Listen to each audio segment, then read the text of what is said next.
आणि आता एक महत्त्वाची बातमी आहे ती कोल्हापूरमधून पावसासंदर्भातली। कोल्हापूरमध्ये पावसाची जोरदार बॅटिंग अजूनही सुरू आहे आणि परिणामी पंचगंगा नदीची वाटचाल इशारा पातळीकडे होतीये। जिल्ह्यातले 77 बंधारे पाण्याखाली गेलेले आहेत। कोल्हापुरात सकाळपासूनच मुसळधार पाऊस सुरू झालेला आहे। पंचगंगा नदीची वाटचाल इशारा पातळीकडे सुरू झाली आहे। सध्या नदीची पातळी 36 फुटांवर आहे, तर जिल्ह्यातले 77 बंधारे पाण्याखाली गेलेले आहेत। पन्हाळा तालुक्यात सर्वाधिक मुसळधार पाऊस सुरू आहे, तर राधानगरी धरणातून 1450 क्युसेक पाण्याचा विसर्ग सुरू असल्यानं नद्यांच्या पाणी पातळीत झपाट्याने वाढ होतीये।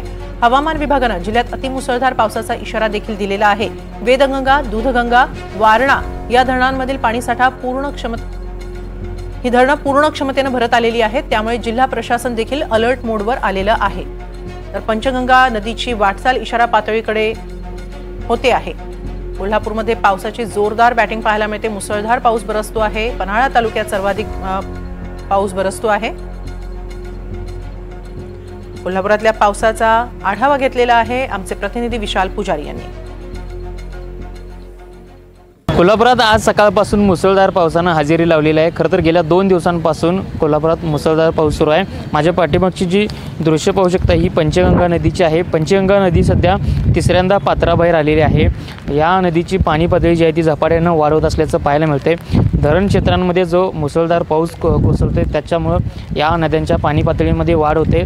सध्या पंचगंगा नदीची जी पाणी पातळी आहे ती 36 फुटांवर पोहोचलेली आहे आणि पंचगंगा नदीची इशारा पातळी जी आहे ती 39 फूट इतकी आहे। त्यामुळे जर का पुढचे 2 दिवस जर का असाच पाऊस राहिला तर जी इशारा पातळी आहे ती इशारा पातळी ओलांडण्याची सुद्धा शक्यता आहे। त्यानंतर पुन्हा संभाव्य पुराची सुद्धा शक्यता आहे। त्यामुळे प्रशासन देखील अलर्ट मोडवर आल्याचं पाहायला मिळतंय।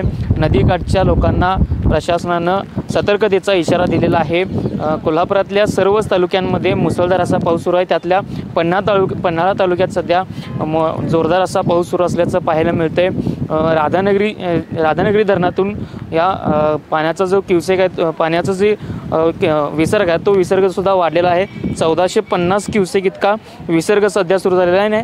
जर का असाच पाऊस जर का सुरू राहिला तर हा जो राधानगरी धरणातून जो पाण्याचा विसर्ग आहे तो वाढण्याची शक्यता आहे। त्यामुळं पुढचे 2 दिवस ज्या हवामान विभागाने जो रेड अलर्ट दिलेला आहे, जर का पुढचे 2 दिवस असाच पाऊस जर का राहिला तर कोल्हापुरात नद्यांच्या पाणी पातळीमध्ये वाढ होईल आणि संभाव्य पुराची शक्यतासुद्धा वर्तवण्यात येत आहे। त्यामुळे प्रशासन देखील अलर्ट मोडवर आल्याचं पाहायला मिळत आहे। विशाल पुजारी, NDTV मराठी, कोल्हापूर।